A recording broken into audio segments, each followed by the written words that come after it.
Hola! Aujourd'hui, j'ai envie de vous parler du corps et de mon rapport au corps. Si vous avez cliqué sur cette vidéo parce que vous avez vu un bout de sein, je vous invite à rester. Vous avez peut-être besoin d'entendre ce que j'ai à dire. Ça peut être intéressant sur la sexualisation des corps par exemple. Je dis ça, je dis rien. Petite introduction pour que vous compreniez un peu mon état d'esprit et comment j'ai grandi. Donc déjà, la base de la base, j'ai grandi avec ma maman. On a grandi toutes les deux. Ma mère m'a élevée avec une vision du corps qui était assez saine. Elle a jamais projeté sur moi des idées de beauté, des standards de beauté. J'avais la liberté, étant enfant et en grandissant, même pendant l'adolescence, d'être la personne que j'avais envie d'être. C'est-à-dire que je pouvais passer ma journée habillée en princesse, sortir avec ma tenue de princesse. Si le 31 décembre j'avais envie d'y aller en pyjama, j'avais le droit aussi. La seule question qu'elle me posait, ma mère, c'était « Est-ce que tu te sens bien ?» Et si je répondais oui, elle me disait « Bah c'est parfait ». Pour ce qui était de l'alimentation par exemple, elle m'a jamais fait de réflexion sur mon corps. C'est-à-dire qu'elle m'a jamais dit... En fait, elle m'a jamais rien dit sur mon corps. Elle me disait que j'étais belle quand elle me trouvait belle, mais en fait, si je lui demandais rien, elle me disait rien. Elle était contente et je faisais ce que je voulais. Cette éducation, ça a posé les bases de mon rapport avec mon corps. Ce corps-ci et cette tête-là. Oui. Pour vous expliquer un peu ma vision du corps, j'ai besoin de vous parler de la nudité. Si vous me connaissez un petit peu, personnellement, vous savez que je suis un peu une nudiste sur les bords. J'avoue, c'est vrai. En fait, j'ai grandi avec l'idée que être nu, c'était pas du tout lié à la sexualité. Pour moi, la nudité, en fait, c'est juste toi, mais sans habit. Genre, y a rien. En fait, y a rien. Et j'ai été élevée comme ça parce que j'ai eu l'habitude très jeune d'être entourée de femmes et d'hommes qui étaient nus et qui n'en faisaient pas quelque chose de sexuel. Pour vous raconter un peu mon adolescence, mon corps c'était pas un problème et en fait je suis arrivée quand même au collège et là je me suis rendu compte déjà que j'étais très bizarre. Et en plus, Que je m'habillais pas comme tout le monde, c'est-à-dire que moi j'adorais les couleurs et plus il y avait de couleurs, plus j'étais heureuse. Les gens du collège m'ont dit c'est un peu bizarre. Et moi, au collège, j'avais pas trop envie d'être quelqu'un de bizarre. Donc je me suis calmée sur les Doc Martens rouges, les guêtres multicolores. J'étais avec mon corps, je voyais que j'intéressais personne, les gens s'intéressaient pas à moi. je le vivais pas mal, j'étais juste là en fait. Tous les garçons du collège étaient amoureux de ma meilleure copine. Et moi, je rêvais d'être elle. Et je me rappelle que je m'imaginais être horrible dans ma tête. À chaque fois que je croisais un miroir, je me rendais compte que j'étais plus belle dans le miroir que dans ma tête. Et en fait, je préférais quand même m'accrocher à l'image que j'avais que à l'image que me reflétait le miroir. Au milieu du collège, 4e, j'ai commencé à avoir des formes. J'ai pas compris ce qui se passait. Ce que j'ai pas compris, c'était même pas le corps qui se transforme, c'était que les gens, ils me portaient de l'intérêt. Ils disaient « Ah, Elsa !» Je voyais qu'il y avait des regards différents et c'était les premières fois qu'on me sexualisait en fait. Mon corps, c'était pas quelque chose avec lequel je me sentais connectée. J'ai grandi comme ça, je savais que je pouvais plaire, mais j'étais pas non plus une frappe. Faut savoir que mes plus gros complexes, c'était mon nez, mes poils. Je me rappelle plus des autres. Ah, mon acné et mon ventre. Pendant cette période, j'allais notamment à la salle de sport. J'étais une fit girl. Je pense que c'est la période où j'avais la relation la plus malsaine avec mon corps. C'est-à-dire que j'essayais en fait juste d'atteindre un but avec ce corps. Et j'étais complètement déconnectée de toutes les sensations que le sport pouvait me procurer. Petit à petit, l'acceptation de ce corps.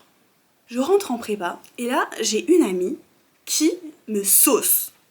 Mais quand je vous dis qu'il me sauce, elle me sauce. J'ai l'impression d'être that girl pour le coup. Et elle était pas en PLS elle. Je me suis dit waouh, l'image que je renvoie, elle est grave bien en fait, genre je corresponds.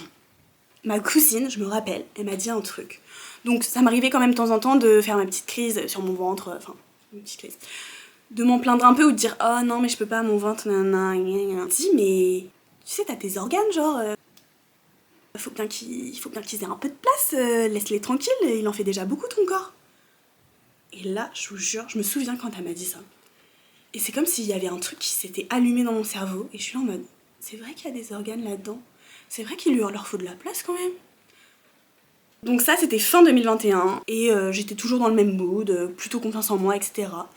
Mais je voyais en fait que mes traumas, que j'avais pourtant guéris mentalement, ils étaient ancrés dans mon corps.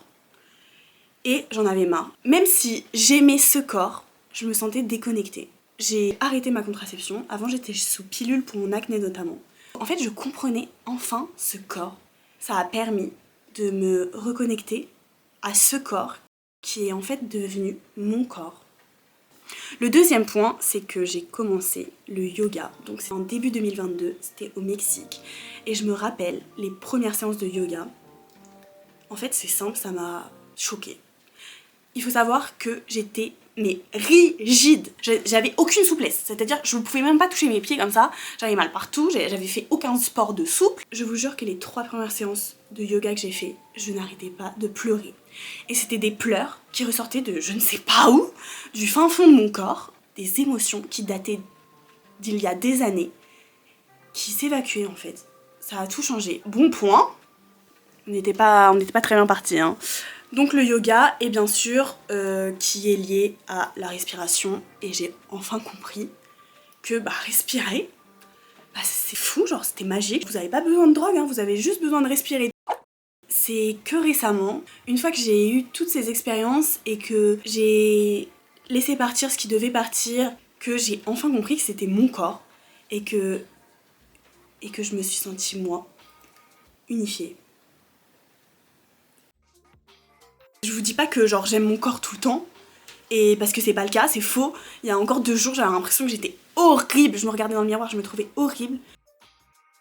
En fait, j'accepte mon corps comme il est, et j'ai plus envie de le projeter dans n'importe quelle image.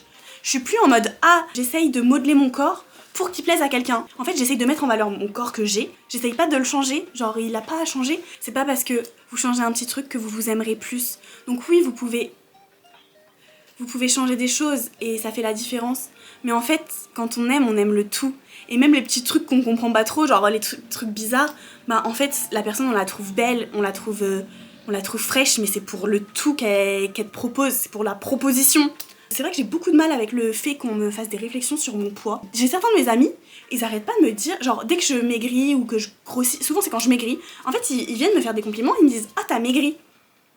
Ok. Oui, j'ai maigri. Peut-être, je sais pas, j'ai pas de balance. Je sais que c'est mignon, c'est une façon de dire que t'es belle, tu vois. Parce que t'es maigre, t'es belle. Mais non en fait, genre juste t'es belle. Et aussi, il faut savoir que la vie c'est un cycle, hein. Enfin, la vie c'est un cycle rempli de plein de cycles. C'est comme ça. Pour apprécier le moment où t'es trop fraîche, il faut aussi passer par les moments où tu te sens moins fraîche. Et tu sais que ça va et ça vient. Et c'est aussi ça qui fait la valeur des choses. C'est en n'ayant rien que t'as tout et vice versa. Voilà. J'ai hâte de voir mon corps grandir aussi et je suis contente. Là, je me rends compte que déjà, je suis vieille. Je vois des photos de moi il y a 5 ans et je suis là en mode « Oh punaise, mais j'ai changé !» Mais en tout cas, j'avais envie de partager mon expérience avec le corps. J'espère que cette vidéo vous a plu. C'est super personnel. Mais je sais pas, je suis trop contente d'avoir fait cette vidéo parce que... Je sais pas.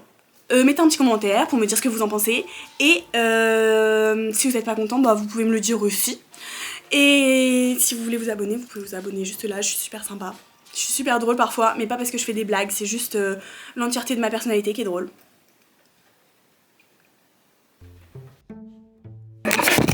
Oh!